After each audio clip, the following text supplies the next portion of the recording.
এই ভিডিওটা আমার জীবনের সবথেকে প্রিয় ভিডিও হতে চলেছে। কারণ প্রত্যেক মানুষের জীবনে কিছু শখ থাকে, কিছু ভালো লাগা থাকে। তো আজ আমি আপনাদের দেখাবো আমার শখ বা আমার ভালো লাগা বা যে জিনিস পেলে আমি সবথেকে বেশি খুশি হয়ে যাই, যার জন্য আমি সবথেকে বেশি ক্রেজি হয়ে যাই তাই। আর তা হলো বই। আর বড় হওয়ার সাথে সাথে সেই বই পরিণত হয়েছে ধর্মীয় গ্রন্থে। এখন আমার একটাই শখ, একটাই ভালোবাসা, তা হলো ধর্মীয় গ্রন্থ কালেকশন। আর শুধু কালেকশনই নয়, তাতে বিভিন্ন যারা বৈষ্ণব সাধু সন্ত রয়েছে তাদের সিগনেচার কালেক্ট করা। তো আমি যেহেতু বাসা পরিবর্তন করেছি খুব রিসেন্টলি, তাই আমি আমার গ্রন্থগুলো বের করছিলাম এবং গুছিয়ে রাখছিলাম। তো ভাবলাম যে সেই সম্পর্কে আমি একটা ছোট ভিডিও নিয়ে নিই।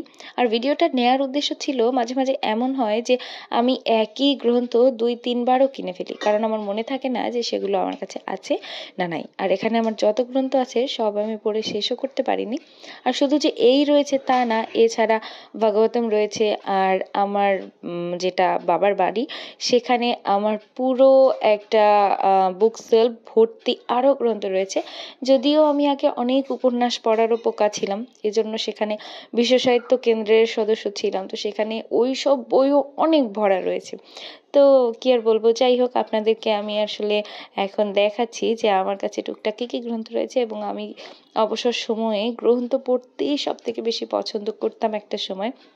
যদিও এখন রিলস আসার পরে রিলসের প্রতি ইন্টারেস্টেড বেশি, কিন্তু তারপরও গ্রন্থ আমি প্রচণ্ড প্রচণ্ড প্রচণ্ড ভালোবাসি। সবসময় আমার ব্যাগে একটা গ্রন্থ থাকেই। আর প্রতিটা গ্রন্থের সাথে রয়েছে কোনো না কোনো কাহিনী, কোনো না কোনো স্মৃতি। আর এইগুলো বিশেষ কোনো জায়গা থেকে কালেক্ট করেছি, বিশেষ কোনো জনের হাত থেকে নিয়েছি, বিশেষ কোনো মানুষ আমাকে গিফট করেছে। আর গ্রন্থ গিফট করলে আমি এত খুশি হই যে অন্য কোনো কিছুতে মনে হয় না যে আমি এত বেশি খুশি হই। তো যাই হোক, আমি আমার গ্রন্থগুলো এই জন্য একটু ভিডিও করে রাখছিলাম, ছোট বড় গ্রন্থগুলো, যাতে একই গ্রন্থ আমি বলেছিলাম যে আমি বারবার কিনে ফেলি, তাই হচ্ছে এটি করা হচ্ছে। এখানে হয়তো আপনারা দেখতে পাবেন একই গ্রন্থ 3-4বার আছে। যদিও শ্রীমদ্ ভগবদ গীতা যথাযথ দেখলেন যে আমাদের 3 পিস রয়েছে, কারণ আমরা ঘরে 3জন মানুষ, আমি, আমার হাজবেন্ড এবং আমার বোন।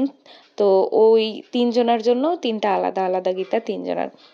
তারপরে হচ্ছে চৈতন্য ভাগবত, বৈষ্ণবভূষণ, এইসব গ্রন্থগুলো আমার ডাবল ট্রিপল পিস করে রয়েছে।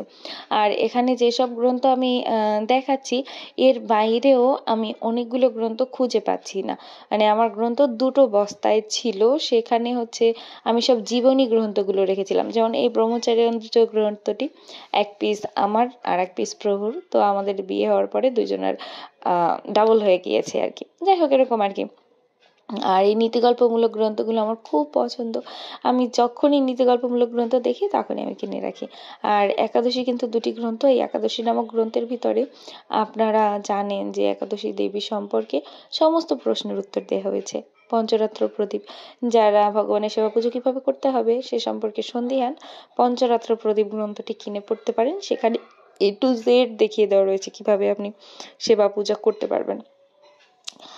এরকম আর কি অনেক অনেক গ্রন্থ রয়েছে। এবং নতুন কোনো গ্রন্থ দেখলে আমার মাথা নষ্ট হয়ে যায়।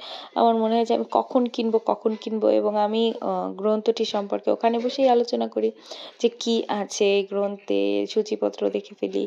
এবং মানে ক্রেজিনেস যাকে বলে, যে এই গ্রন্থের ভিতরে কি আছে এটি দেখার জন্য পাগল হয়ে যাওয়া। তো আমার ভিতরে ওই বিষয়টি কাজ করে।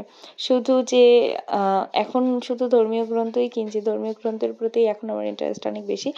কিন্তু যখন বইমেলা হয় বা বিভিন্ন বইয়ের দোকানে যাই, বিশেষ করে নীলক্ষেত যাই, তখন আমি পাগল হয়ে যাই। তখন আমার আগের কথা মনে পড়ে যায়। তো স্কুল কলেজে বা বাসায় বসে আমি সবসময় আমার পড়ার বইয়ের নিচে একটা গল্পের বই থাকতো এবং লুকিয়ে লুকিয়ে পড়তাম। অনেকবার ধরাও পড়েছি। যাই হোক, সেসব কথা বাদ।